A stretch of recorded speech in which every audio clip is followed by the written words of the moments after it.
চোখের চারপাশের কালো দাগ, এটা আমাদের জীবনে একটা অভিশাপের মতো নেমে এসেছে।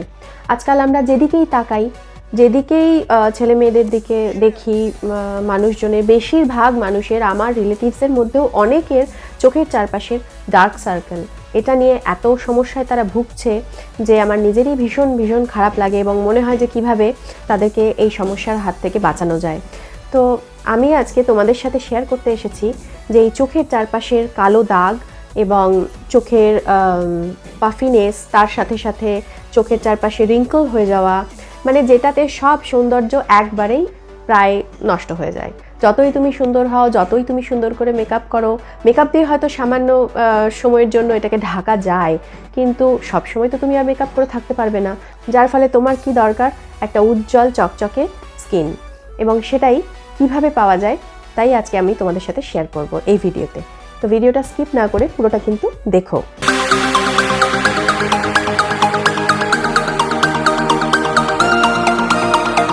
আমি আবারও বলে রাখি, আমি তমালি। ওয়েলকাম তোমাদের সবাইকে আমার চ্যানেলে। আমি এই চ্যানেলে বিভিন্ন রকম মেকআপ সম্বন্ধে এবং বিভিন্ন রকম হোম রেমেডি সম্বন্ধে আলোচনা করে থাকি, তোমাদেরকে বিভিন্ন টিপস দিয়ে থাকি, বিভিন্ন রকম ভিডিও রেমেডি শেয়ার করে থাকি। তো তোমরা যদি এই বিষয়ের উপর ইন্টারেস্টেড হও তাহলে আমার চ্যানেলটা কিন্তু সাবস্ক্রাইব অবশ্যই করে নিও আর ভিডিওটা মন দিয়ে দেখো। তো এই ডার্ক সার্কেলের সমস্যা যেন তোমাকে আর বদার করতে না পারে, তার জন্য আমি তোমার জন্য কিন্তু আজকে একটা হোম রেমেডি নিয়ে এসেছি এবং তোমার সাথে শেয়ার করব কিভাবে আমাদের ঘরেই কিছু উপস্থিত জিনিস দিয়ে আমরা আমাদের ডার্ক সার্কেলের সমস্যার সমাধান করে নিতে পারি। তার আগে আমি তোমাদেরকে কিছু টিপস দেবো এই ভিডিওতে, যেই টিপসগুলো ফলো করলে যদি তোমরা তোমাদের রেগুলার লাইফে তোমরা এই টিপসগুলো ফলো করতে থাকো তাহলে দেখবে তোমাদের কিন্তু ডার্ক সার্কেলের সমস্যা এমনিতেই অনেকটা কমে যাবে। কিভাবে কয়েকটা সামান্য সামান্য সাবধানতা অবলম্বন করে আমরা কিন্তু ডার্ক সার্কেল রিডিউস করতে পারি সেটাই আমি তোমাদের সাথে আলোচনা করব। তো প্রথমে আমি সবার আগে যেটা বলবো সেটা হচ্ছে, বাইরে বেরোনোর আগে কিন্তু আমরা অনেকেই সানস্ক্রিন অ্যাপ্লাই করতে ভুলে যাই বা হয়তো গুরুত্ব দিই না। গুরুত্ব যেই বিষয়টায় আমরা না দিই সেটাই আমাদের ভুল হয়। তো সানস্ক্রিন কিন্তু মাস্ট। সানস্ক্রিন তোমরা কখনো স্কিপ করবে না, মিস করবে না, কারণ যখন আমরা রোদে বেরোচ্ছি আমাদের চোখের চারপাশের যে স্কিন, সেই স্কিনটা কিন্তু বডির অন্যান্য যে কোনো জায়গার স্কিনের থেকে পাতলা হয়। তোমরা নিজেরাও সেটা ফিল করেছো হয়তো।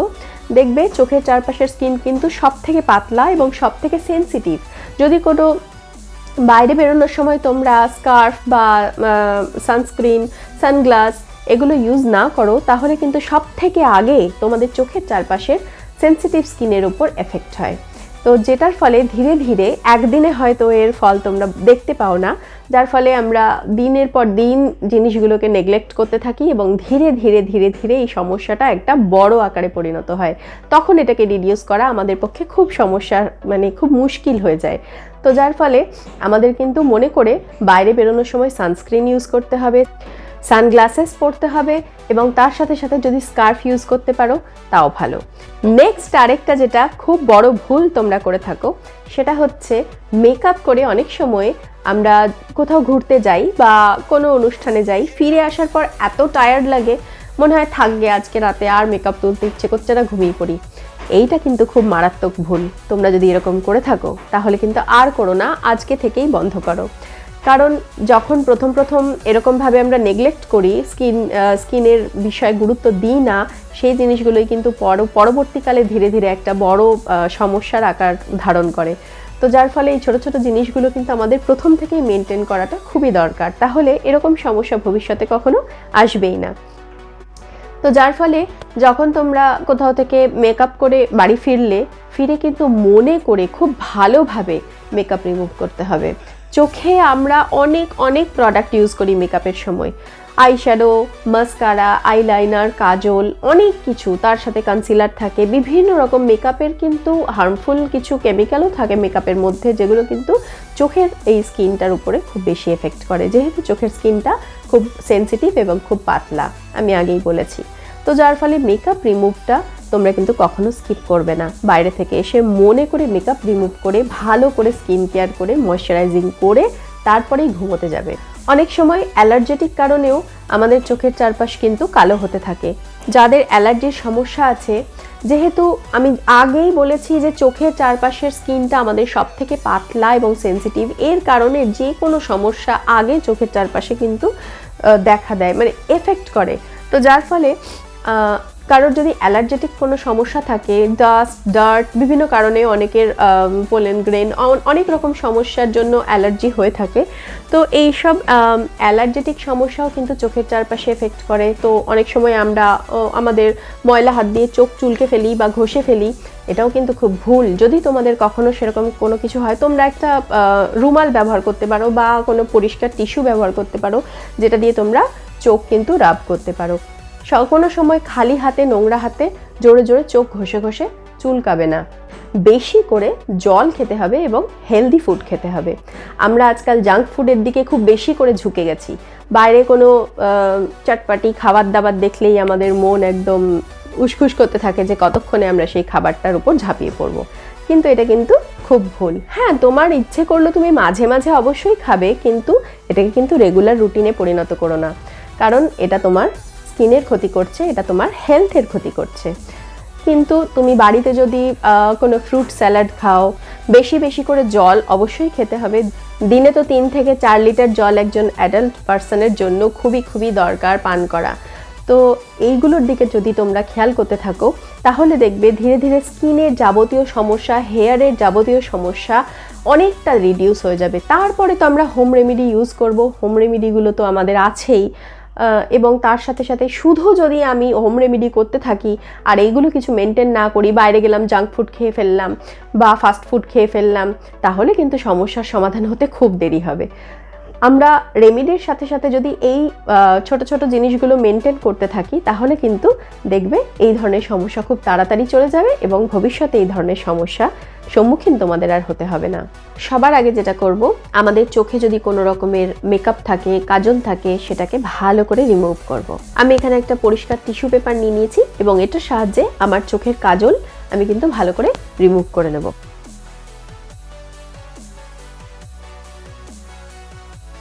তো এই রেমেডিটা বানানোর জন্য প্রথমে আমাদের একটা মাস্ক তৈরি করতে হবে। তো আমি এবার সেই মাস্কটা তোমাদের সামনে তৈরি করে দেখাচ্ছি যে কিভাবে তৈরি করতে হবে আর কি কি লাগবে। প্রথমে একটা পরিষ্কার বাটি নিয়ে নিয়েছি, এর মধ্যে আমি একে একে যেটা যেটা নেব সেটা তোমাদের সাথে শেয়ার করব। তো আমি প্রথমে এখানে নিয়ে নেব একটু গ্রিন টি। তোমরা হয়তো এখানে গ্রিন টিটা অনেক ফাইন দেখছো, আমি এটাকে গ্রাইন্ড করে নিয়েছি, কারণ আমি যেহেতু এটা দিয়ে মাস্ক বানাবো এবং সেটাকে অ্যাপ্লাই করব চোখে, তাই এটা লিভসগুলো যদি বড় বড় থাকে তাহলে আমাদের অসুবিধে হবে, তাই আমি এটাকে কিন্তু মিক্সিতে একটু গ্রাইন্ড করে নিয়েছি। এর সাথে আমি নিয়ে নিচ্ছি একটু কফি। এর মধ্যে আমি নিয়ে নেব সামান্য পরিমাণে কাঁচা দুধ। এটা আমি কাঁচি দিয়ে কেটে এর ভেতরের অয়েলটা কিন্তু আমি মাস্কের সাথে অ্যাড করে নেব।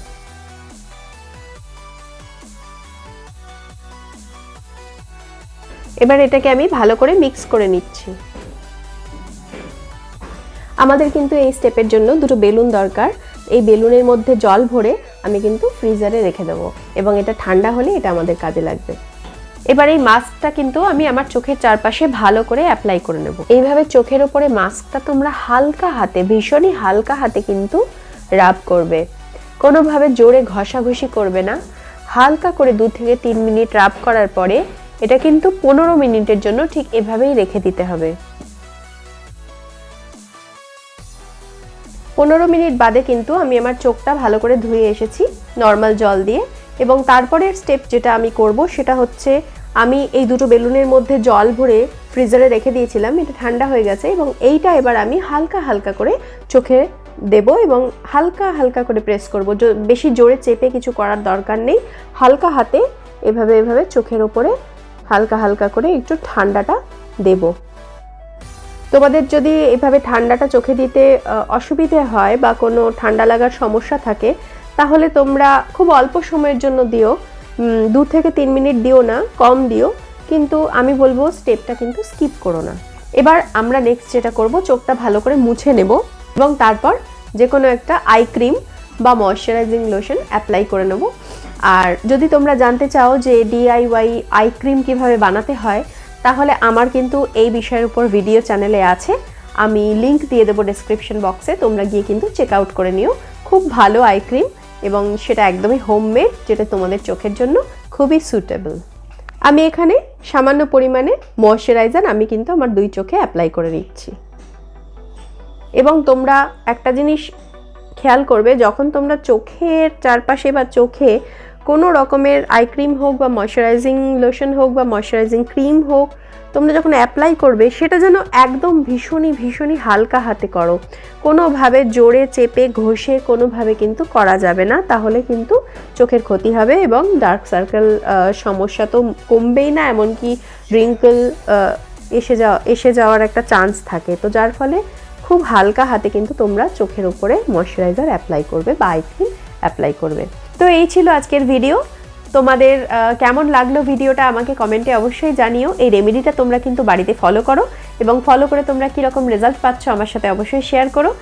আর আমার চ্যানেলটা কিন্তু সাবস্ক্রাইব করতে ভুলো না, বেল আইকনটাও প্রেস করে দিও, দিয়ে আমার পাশে থেকো এবং ভিডিওটা লাইক করে দিও, শেয়ার করে দিও।